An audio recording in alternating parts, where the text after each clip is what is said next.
少夫，喺咪入邊啊？先生，到咗啦。千祈唔好食吉兒啲糖啊！有2個人已經中毒死咗啦！你哋唔睇得㗎，佢哋會打死我㗎。邊個會打死你啊？唔講得㗎，佢哋唔俾我同人哋講㗎。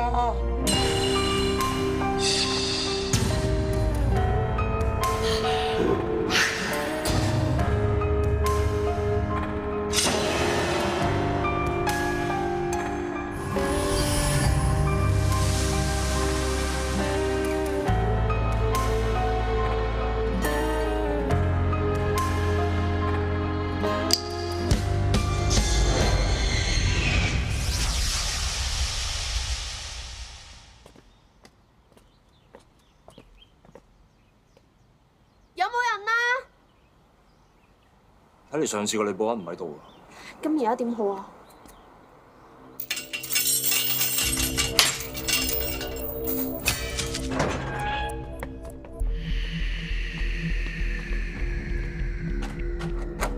鎖咗喎。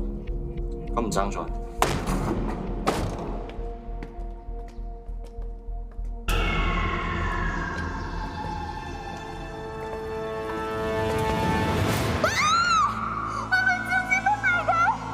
出咗事啊！快啲報警！點啊？收唔到啊！好啊，你試下去學校門口。Emily 而家冇事啊嘛？落後宮嗰陣佢仲震晒嘅，不過 Doctor 佢嚟到之後，佢就好似平復翻好多。個兇案現場真係咁得人驚。我當咗差咁耐都未見過，連班法證見慣大場面都 O 晒嘴。我哋接報去到現場，就見到趙志斌個人頭放咗喺木箱上面，木箱旁邊有把染咗血嘅日本軍刀，相信佢就係俾呢把刀斬首。佢嘅屍體喺木箱裏面，右手伸咗出嚟，側邊仲有個膠噴壺。膠噴壺，我哋做過化驗㗎啦，嗰個只係一個普通嘅膠噴壺，裏邊裝嘅只係清水。淋花定係燙衫啊？有咩含義啊？仲有 Emily 同戴偉雄入去禮堂之前，個大門係反鎖咗，佢哋係踢門入去。我哋四周圍睇過，禮堂裏面其他嘅門窗都係封實晒。咁即係密室殺人啦！扮消失嘅日軍斬人首級，呢個兇手都幾有創意喎。K Sir，你叫我查趙志斌嘅財務狀況，有料到啊！原來佢之前過大海爭落一大筆街數，我已經揾咗搭馬仔翻嚟㗎啦。嗱，斌少咧就我大客，佢過親大海咧就實嚟揾我嘅。佢爭我公司嗰條數，利搭你成100幾個㗎。係唔係佢唔肯還錢，你就要佢用條命嚟賠啊？話咩氹？你當我傻㗎？好話唔好聽，全世界最唔想佢死嗰個就係我啦。佢死咗，佢條數邊個孭啊？仲諗住佢捉到個有錢仔痛腳，實有錢還俾我啦。個有錢仔死咗，佢又跟住香埋，死啦！佢條數我呢家都唔知點樣向上邊交代。你冷靜啲先，你講緊邊個有錢仔啊？好似姓江嘅咧，專係想埋啲八卦新聞，溝埋晒啲明星姐仔嗰個啊！你講緊嘅係江少夫？誒，係啊，就係佢咯。佢有咩痛腳喺趙志斌手上？哈，勁咯！有錢仔迷奸學生妹，我求其作個3級片喺度昆我哋喎。到喉唔到肺咩咩氹，四仔冇格嗰只啊！如果我唔係我親眼睇過條片，我又點會俾斌少拖我條數啊？你係話趙志斌手上有段片係江少夫迷奸女學生嘅？係啊！嗱，嗰日現場咧就斌少張 SD 卡就親手擺落我部手機度俾我睇嘅，嗰條片咧就偷拍嘅。俾人迷奸嗰個妹妹仔咧，就染咗揸金毛。仲有啊，佢好似個有錢仔一樣，着住套校服嘅。嗰個斌少咧，實牙實齒就話佢個 friend 唔會將條片流出去，實會過數俾佢咁講。死啦！依家我喺邊度收啊？去閻羅王嗰度收啊！依家老點我叫幫佢嗌嘢飲喎，啲冰都溶晒，仲未嚟。唉，算啦，我哋一直都懷疑趙志斌係殺江少夫，但係就諗唔到動機。亦上佢一落口供就有料到啦。唔係個大馬仔講啊，我哋點估得到啊？一個 happy friend 溝咗條女，跟住條女俾啲 friend 迷奸咗，佢攞嚟拍片，拍完片再攞條片喂翻啲 friend 喎，呢個梗係人渣中嘅人渣中嘅人渣。就當趙志斌去勒索江少夫傾唔掂數，錯手殺人，但係佢係點樣殺死江少夫嘅咧？嗱，你睇下，趙志斌全程喺度拍片，冇離開過。係喎，雖然條片主力拍坤哥㗎，但係有時候個 cam 都周圍 pan 下㗎喎。真係唔多覺見到江少夫就諗真啲，嗰日好似又冇見過佢喎，淨係聞到佢陣古龍水味。喎，會唔會佢根本就喺禮堂入邊啊？但係發現佢屍體嘅時候，佢的而且確身上面係掛住坤哥俾佢度符如果有第二個人呢？趙志斌拍緊片，第二個人就趁黑偷偷地攞咗道符出去掛喺江少夫身上，嘅喎，幫趙志斌製造不在場證據，即係佢有同黨？未必。阮靜儀俾趙志斌影嗰啲相，又俾江少夫迷姦拍埋片，再俾嗰幾個男仔虐待而死。Emily 又令到批相曝光，坤哥喺網台誣衊阮靜儀，所有對唔住阮靜儀嘅人都係兇手報仇嘅目標。會唔會係有第二個人利用江少夫嘅死威脅趙志斌，跟住逼佢喺吉儀堂裏邊放毒殺人，然之後再殺佢面口啊？咁可以拎到道符出去嘅，除咗死人，就係我啦、你啦、精神、Emily、Doctor Cool、大偉雄、叮當媽咪同埋 Miss 音。究竟係邊個幫阮靜儀報仇嘅咧？唉，嚟，喂，唔好意思啊，遲咗啊，哇，啱晒好嘅口渴啦。你咩態度啊？鬼叫你遲到啊！我一飲，我去揾趙志斌部電腦啲料俾你哋，我有咩錯？咁你咪遲到啊？係啊，冇得飲。點啊？揾阿四仔冇格仔啲片未啊？電腦入邊冇，搭馬仔講嗰張 SD 卡都冇。咁大部電腦，咁大沓資料，有咩發現啊？搜尋記錄，趙志斌上網係咁 search 有關毒藥嘅資料。咁喺吉儀堂度落毒殺人，上網 search 下都正常嘅。佢講得啱啊，正常應該做咗 research 先嘅。但係佢喺安記有佢哋中毒死咗之後，先開始揾氰化鉀啲料嚟睇。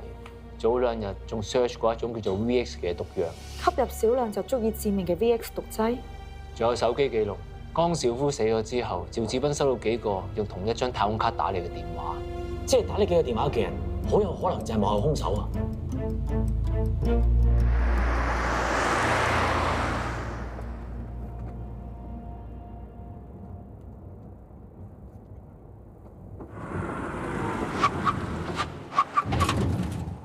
喂，家姐同你一樣喎，咩事啊？死晒火啊！邊有啊？你平時好有火嗰陣，一定會講以我潘多拉嘅名義，我一定要揾出個真兇之類噶嘛。你今日都冇講。我不嬲都最憎人哋利用傳說去掩飾罪行，但係今次死咗嘅趙志斌、江少夫、安記友，佢哋就係利用傳說去扮日軍鬼上身去甩身。叮當就俾佢哋吊飛機吊到傻咗，而阮靜儀咧就俾佢哋迷姦，分分鐘係虐待而死。其實佢哋幾個真係死有餘辜。原來你係同情嘅兇手啊！唔係好傻，你不嬲都傻傻地㗎啦。你自己係教書嘅，又係高材生出身，突然間跳咗咁多妖官禽獸出嚟，你一定會覺得好受打擊。所以我成日同你講，唔好以成績定人嘅高低，唔好淨係關心屋企個高材生，應該要照顧下啲好似我呢啲咧低空飛過地底嚟嘅學生，咁先冇分數。唔好再鑽牛角尖啦！殺人咧點都唔啱噶啦。如果你真係同情佢嘅話，你應該揾佢出嚟，俾機會佢改過自身，唔好俾佢再錯落去啊！好少覺得你講嘢咁有道理啊！我不嬲講嘢有道理，你唔覺啫嘛？咁走得未咧？架車有晒火啊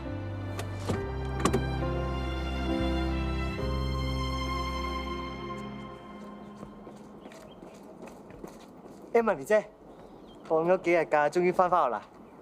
學就梗要翻啦，似你咁得閒走堂啊！唞咗幾日仲識得窒我喎！唉，最衰都係我啦，又話保護你，又冇24小時喺你身邊，嗰日真係咁得人驚咩？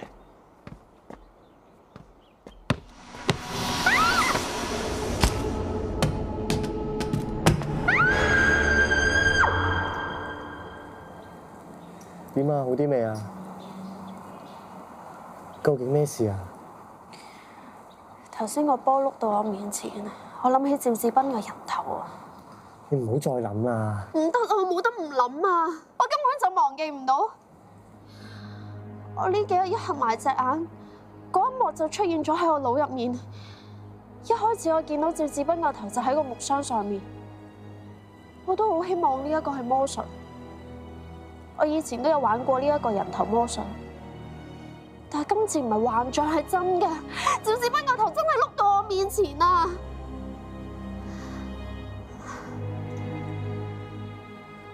！Emily 有精神陪住，應該冇問題。魔術？點解我之前諗唔到係魔術嘅？我破喺度密室之謎啦！點破？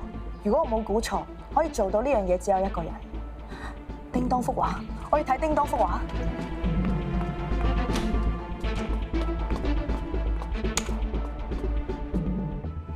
叮當啲畫你睇過好多次噶啦喎，仲睇嚟做咩？其實幅畫已經畫咗兇手出嚟。係咩？邊度啊？你睇下呢4幅畫，有一幅係零舍唔同㗎。哦，我知你講咩啦。兇手做咁多嘢都係想模糊個視線，但係我已經睇清楚佢嘅原點。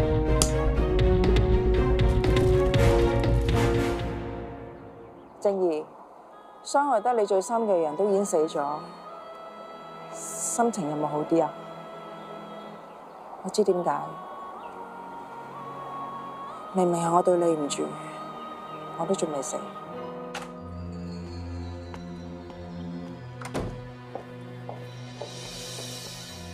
阮靜怡企喺度，你好大陣煙味啊！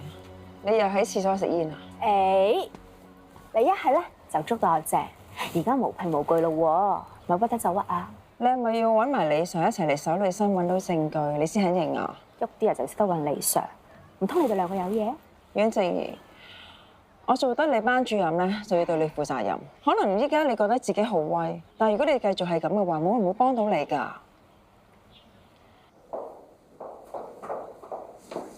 Miss Young，有事揾我？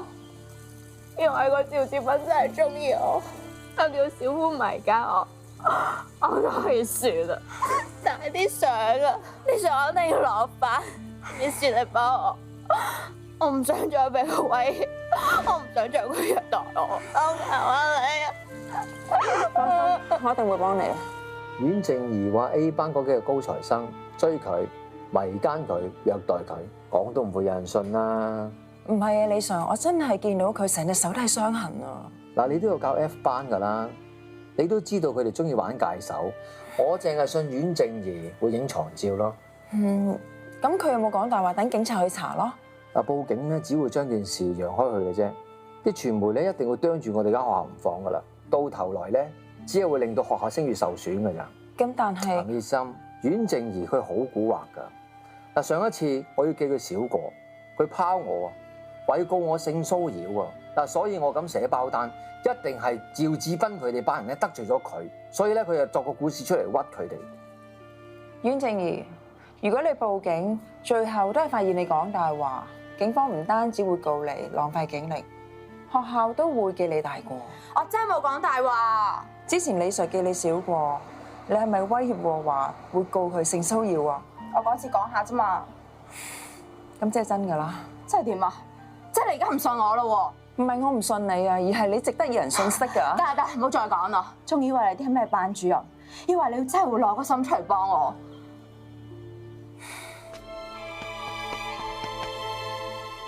你記住啊，係你由得我死㗎。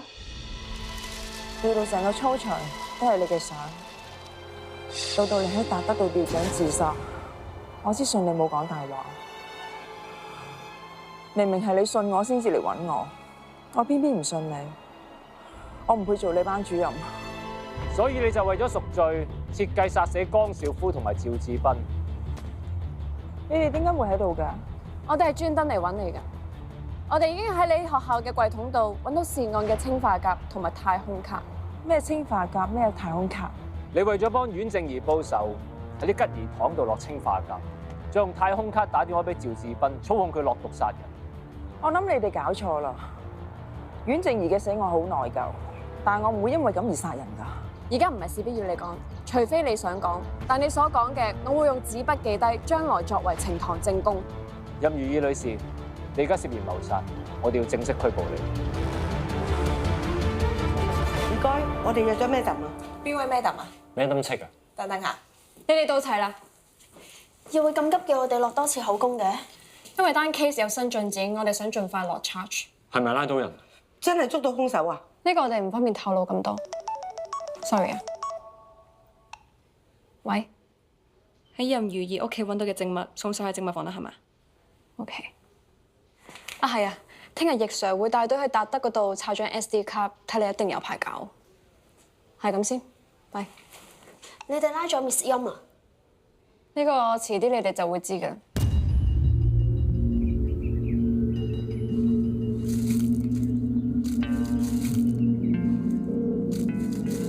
揾緊嘢啊！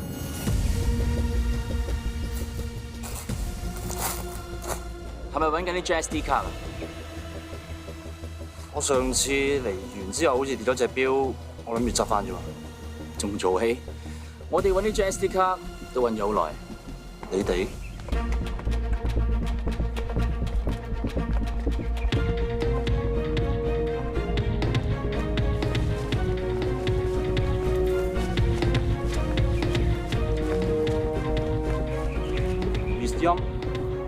你唔係拉咗佢㗎咩？拉咗啦，本來，但多多般提醒我拉錯人喎，我咪索性將計就計引你出嚟咯。咩引我出嚟啊？唔係講咗我嚟揾翻隻錶啫嘛。你唔使抵賴啦，趙志斌係你殺。你唔好亂講啊！嗰日我同 Emily 嚟到嘅時候，個禮堂已經上咗鎖，我喺口供度錄得好清楚。表面上睇嚟佢係死喺密室度，但係個鎖係趙志斌自己鎖。你同 Emily 嚟到現場嗰陣時，佢仲未死。唔係喎，趙志斌個頭真係俾人斬咗落嚟㗎。你唔記得咗自己表演過人頭魔術咩？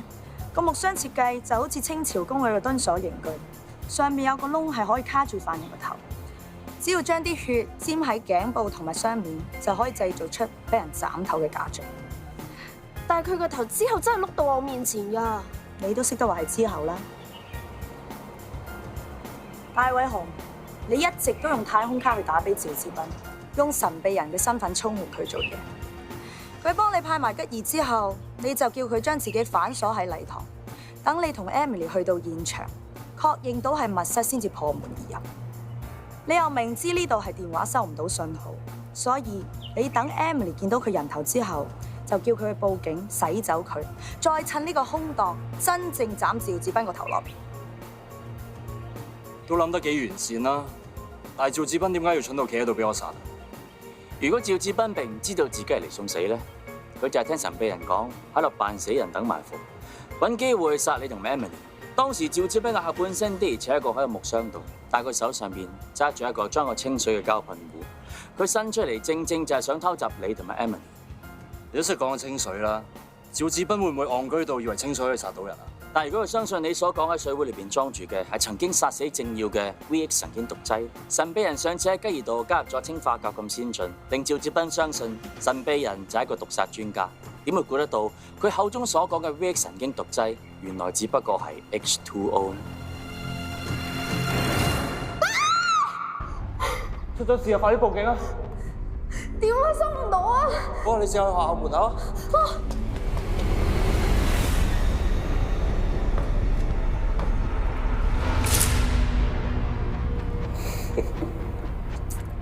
不過你真係信呢啲係 VX 毒素？點解你會知嘅？你就係嗰個神秘人？正義叫我問候你。係戴偉雄殺死佢哋3個，但係佢哋明明一齊虐待正義嘅喎，點會為咗正義而殺自己人啊？本來我都以為係咁，但係直至到我睇到叮當啲畫，吊叮當飛機呢幅畫係有4個人，而虐待阮正義係3個人，佢哋都着住校服，應該係放學之後。你係學校嘅輔導員，放學之後要同低年班嘅同學補習，所以冇時間同佢3個蒲。佢哋3個欺凌阮正義嘅時候，你並冇參與。之後你冇再做學生輔導，就載翻佢哋3個一齊玩，夾翻時間，正正係阮正義死咗之後。阮正義臨死之前，俾佢3個欺凌過。你埋佢哋堆係因為想搜集佢哋嘅犯罪證據，所以你將自己變成同佢哋一樣嘅欺凌者，一齊欺凌叮當傑。你哋喺度講緊啲乜嘢啊？呢4個唔係鬼上身先吊起我仔嘅咩？你叮當媽咪，你點可以咁做啊？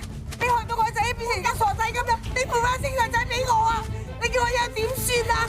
到咗呢個時候，你仲唔認？其他嘢我可以唔認，除咗呢樣，我唯一對唔住嘅人就係叮當。我同靜怡小一已經同班，之後仲升咗上同一間中學，但係因為我成績好啲，入咗 A 班，佢入咗 F 班，大家就開始疏遠。後來靜怡屋企出咗事，佢變得自暴自棄，學壞咗，但我覺得佢本質係冇變。趙志斌係 happy fan，成日捉靜怡犯校規。有次靜怡俾佢叫咗出去，我怕係交俾訓導，諗住上去叫佢手下留情。見佢哋原來一齊咗，雖然個心有啲唔舒服，但係我都戥靜怡高興。點知有一日，靜怡你冇事啊？我冇嘢啊。由細到大你次次唔開心，你都匿埋喊，又唔肯講俾人聽。不如你今次講俾我知啊，係咪有感情問題？趙志斌蝦你？你可唔可以去趙志斌個 locker 幫我偷個公文袋？咩公文袋？做咩要偷佢嘢？你唔好問啦，總之你幫我偷好冇？你應承我，你偷佢之後，千祈唔好打開。喂，斌少啊，上次你借我嗰份屋史抄晒未啊？我轉頭要交啊。搞掂噶啦，自己去我 locker 咯。唔該。我真係冇睇過入邊，就將個公文袋交咗俾靜怡，但係估唔到。冇耐之後，靜怡就喺達德吊頸自殺。我初時諗，會唔會係拍拖分手？靜怡想攞翻自己嘅床照先至出事。呢班殺人兇手，俾翻靜怡我啊！叮當暗戀靜怡，有跟蹤狂傾向。佢咁講，實係靜怡嘅死另有來情。所以我辭咗輔導員，同趙志斌佢哋玩埋一齊，希望查到個真相。趙志斌話叮當成日啤住佢哋，疑依人啊，好討厭，要教訓下佢，以後唔敢再亂講。冇俾錢班兄弟俾你咪奸靜怡，你哋都冇用床照，逼靜怡日日同你哋一聲。記得咁清楚，仲話唔記得？唔記得？唔記得啦！唔記得？記得啦！記得！咁錯？唔記得？唔記得？乜都知啊嗱！會唔會打死佢㗎？怕咩啊？咪好似上次條女咁扮自殺咯！知道真相又點？唯一證人叮當俾我哋虐待到傻咗。畢業之後，趙志斌去咗美國，我一直都想揾證據啊，但係8年嚟我都無從入手啊！估唔到8年之後，呢個機會自己衝埋嚟，個天安排我哋翻嚟呢度。總之你俾咗錢，我就唔會再煩你。我開得1000萬就係最後一次。好，想屈我錢啊！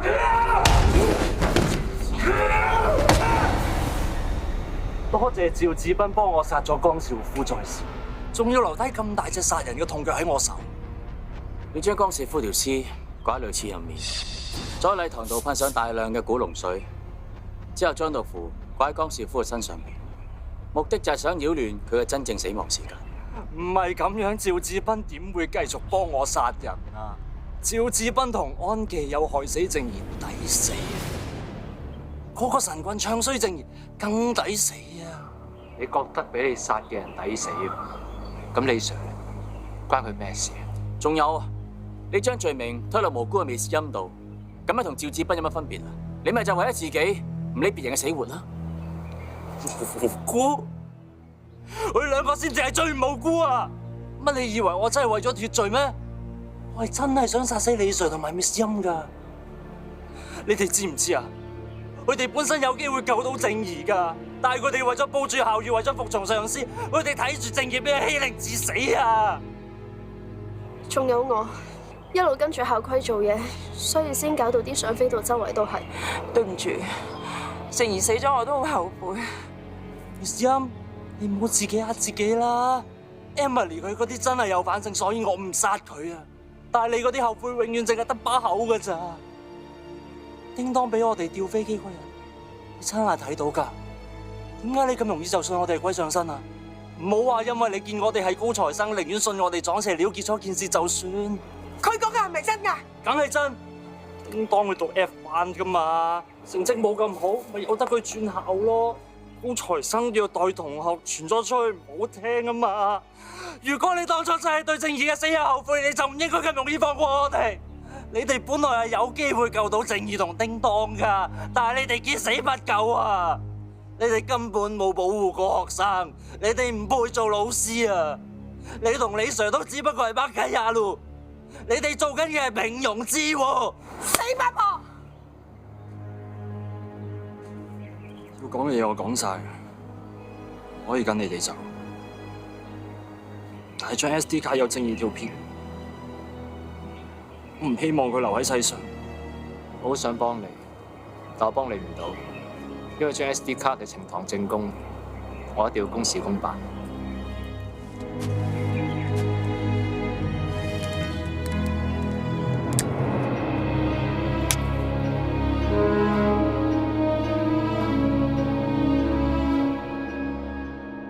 我尋晚真係瞓唔着覺，我一合埋隻眼我就諗起大衛雄講嘅嘢，佢不停話 Miss 音係平庸之惡，我都唔知點解。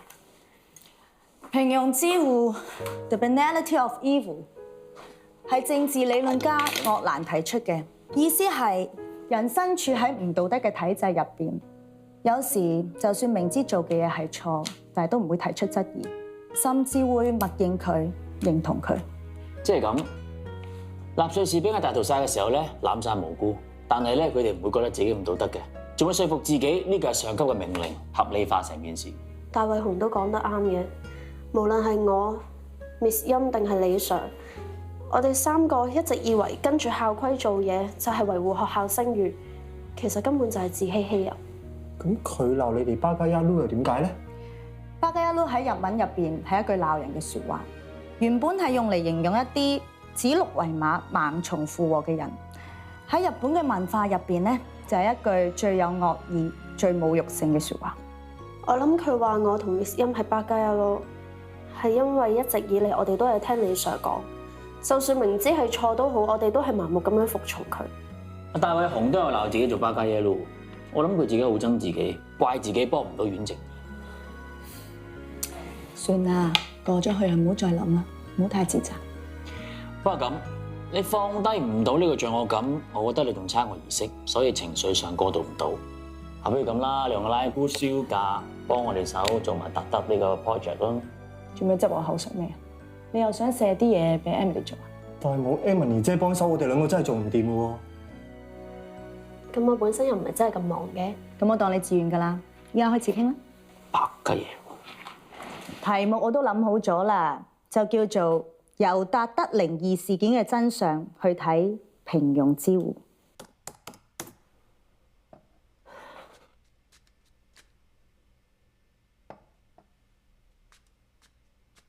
哇！咁夜仲要做嘢啊？係啊，我諗住搞埋篇論文先瞓覺。早啲休息啦。咁我而家去沖涼先。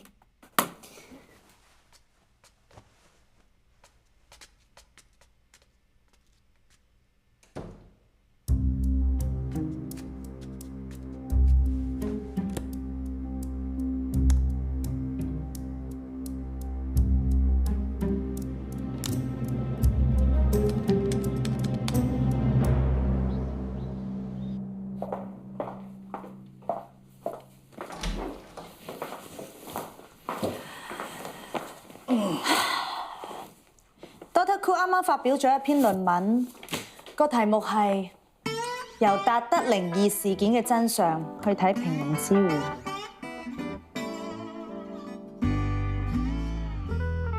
我冇同我爹哋講過㗎。你放心，我哋信你唔係二五女，你兩父都住埋一間屋㗎嘛，莫講話偷睇你啲嘢啊，偷你啲底衫褲着啊，都話得冇咁易啦。我都係信我爹哋唔會咁做嘅。咁唔該，你解釋一下點解佢份 paper 同我哋嗰份撞到啪啪聲啊？不過我頭先睇嗰份嘢都寫得幾好嘅，個切入點都幾好，有少少傅老師嘅影子。我唔信。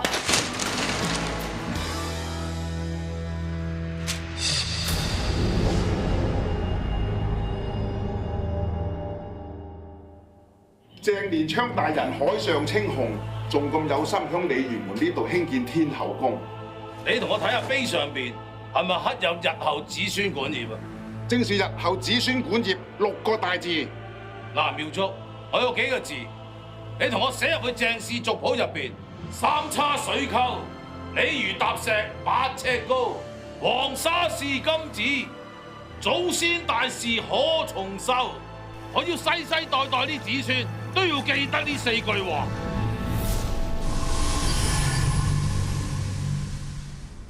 如果你有一批金銀珠寶，點解唔放喺屋企，唔放喺銀行，而係要挖個窿埋咗佢呢？以民族學嘅角度嚟睇，就係隱藏咗啲不能説的秘密。寶藏之所以係寶藏，係因為啲財物根本就係唔合法、唔見得光、唔報得稅。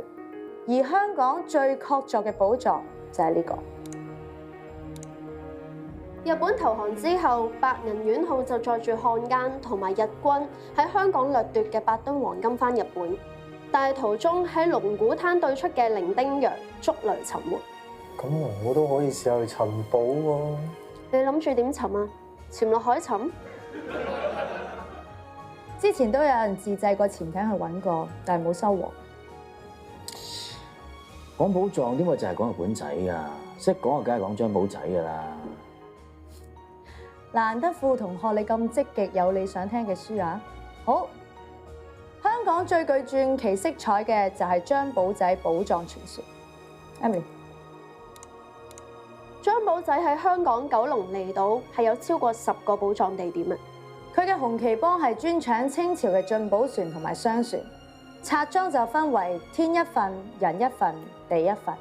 天就係祭完天之後分俾啲窮人，人就係分俾海盜兄弟，而地就係周圍挖地去收埋啲寶藏。你第一次嚟嗰陣咧，我已經叫你將你阿爸啲嘢快啲搬走噶啦。而家時間咁耐啦，我唔該你嗱嗱臨啦。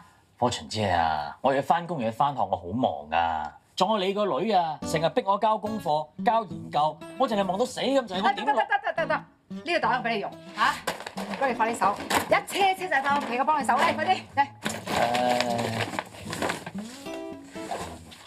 咩嚟㗎？哇！乜鬼嘢嚟㗎？你快！好樣啊！哎呀，你阿爸失蹤前咧，1個月曾經嚟呢度執過嘢嘅，可能係嗰陣留低嘅。喂，有殘就夠，唔好要抌咗佢啦。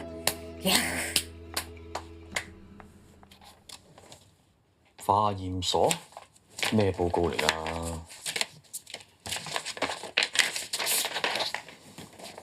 紅布年期屬於乾隆至嘉慶年間，有260幾年歷史。冇啲手尾。哎，咪住啊！呢塊爛嘢可能係古董嚟㗎。古董？帆？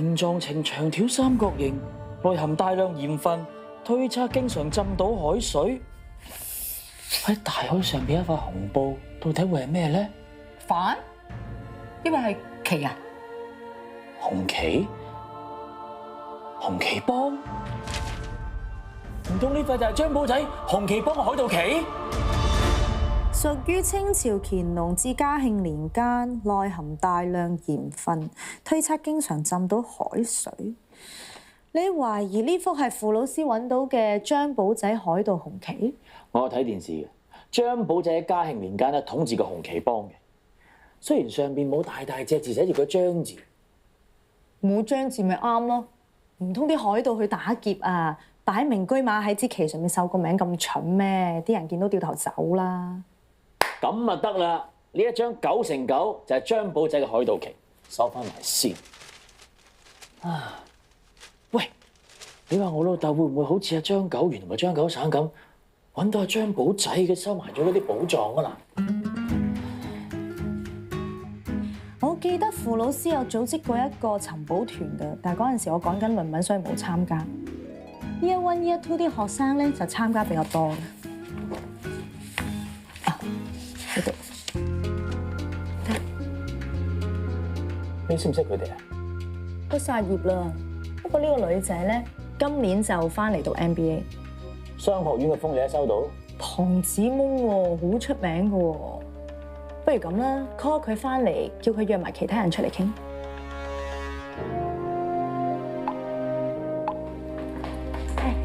師姐你嚟啦。男朋友？哦，唔係，佢係傅老師嘅仔，依家係我學生同埋 RA。係。你哋幫我睇下邊個 filter 好啲啊？邊個 filter 都幫你唔到喎，個妝咁濃。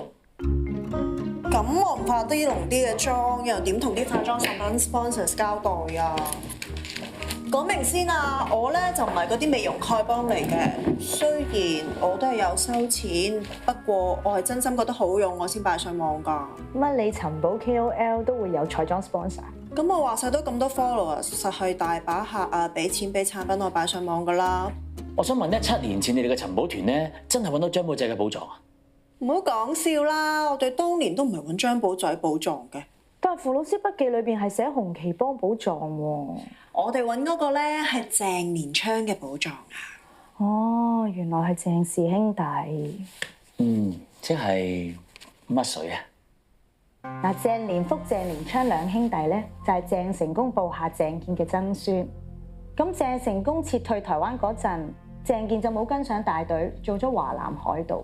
傳到去鄭氏兄弟嗰一代，鄭連福就盤踞大嶼山，鄭連昌就盤踞鯉魚門。咁其實鄭連昌個大仔鄭一先至係創立紅旗幫嘅人，而張寶仔嗰陣時只係佢嘅手下啫。唔該晒。我哋咧就喺鄭連昌個族譜嗰度咧揾到句暗語，副教授話咧係藏寶詩嚟，咁咪叫我哋去揾下咯。我仲記得嗰首詩㗎，三叉水溝，鯉魚疊石8尺高，黃沙是金子，祖先大事可重修。溝高修喺圍頭話都係押韻味，而押韻味係古人嘅作風。呢首詩都堅堅地。你就係跟住首詩揾到嗰個寶藏啊？冇好玩啦！你知唔知鯉魚門魔鬼山幾大範圍啊？我哋先去得嗰幾次，邊有可能揾到寶藏啊？係啦，唔見其他人嘅？冇其他人㗎啦，得我㗎咋？你又話幫我約齊人？我係揾阿海，不過佢話依家要同啲金主傾大生意，唔得閒嚟喎。咁鄺世海唔嚟，徐珊珊呢？你哋唔係覺得我可以揾到佢啊嘛？佢又好忙啊？唔係。咁點解唔嚟啊？人都死咗咯。我哋當年尋寶咧，佢俾蛇咬，跟住跌咗落山，無端端死咗個團員，繼續尋寶落去都唔安樂啦。我哋咪解散尋寶團咯。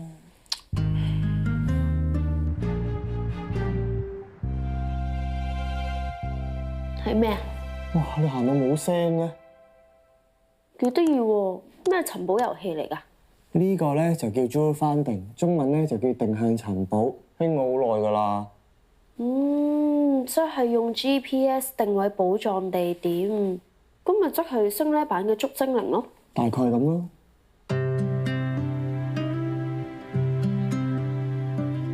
GPS 話係呢個位嘅喎，點解揾唔到嘅？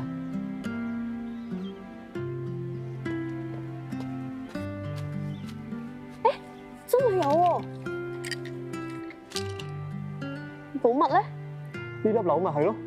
呢個都可以叫寶物啊？係啊，石仔又得，萬字夾又得，最緊要係個過程。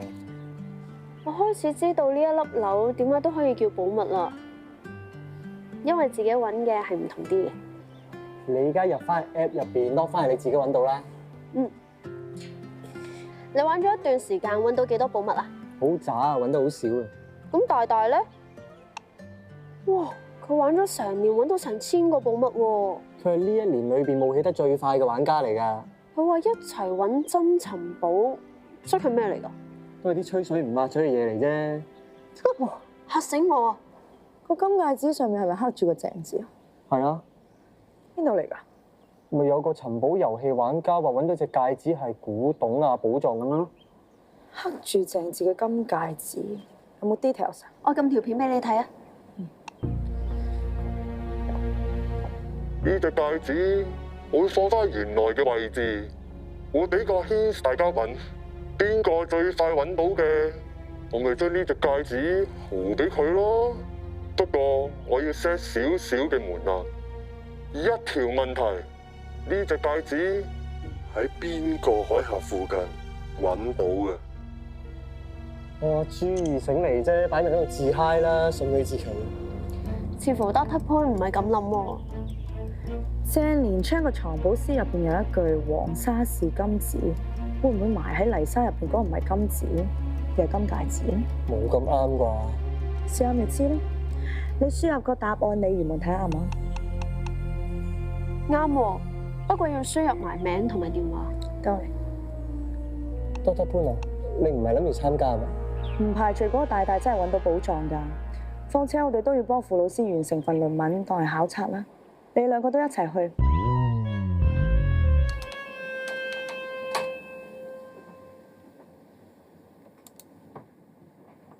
師傅，大家好，你又嚟揾資料啊？係啊，前嗰排咧有個行山客俾蛇咬親，咁我咪諗住拆翻以前啲資料，做個專題，叫人注意下。咁啱嘅，我又睇緊一單行山俾蛇咬舊 case 喎。係咩 case 嚟㗎？7年前有個 Year 1嘅女仔跟咗我老豆去呢個尋寶團，結果俾蛇咬跌埋落山，最尾救唔翻。咁唔好彩啊！但係咩蛇嚟㗎？咬到邊度啊？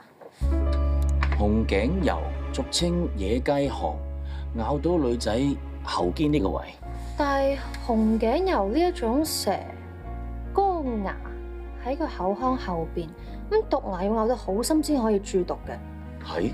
同埋呢一種蛇咧，體積細，個口都細，咁所以通常都係咬人啲手指啊呢啲咁微小嘅部位咯。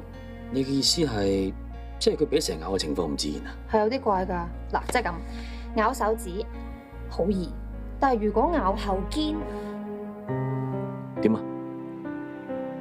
啊？就好似咁，要擘到個口好大先至可以咬落去咯。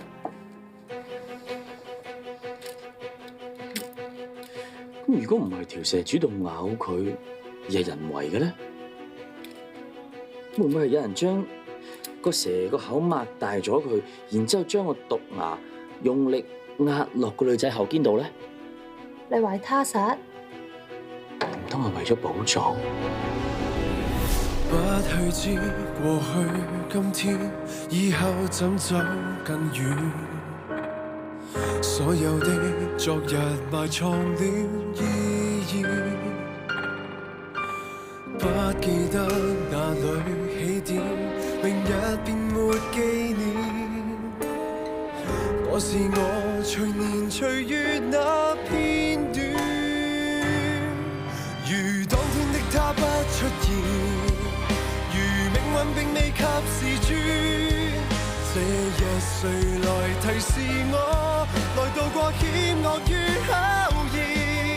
誰親手改寫這一段？誰活着就像平行線？誰也難扭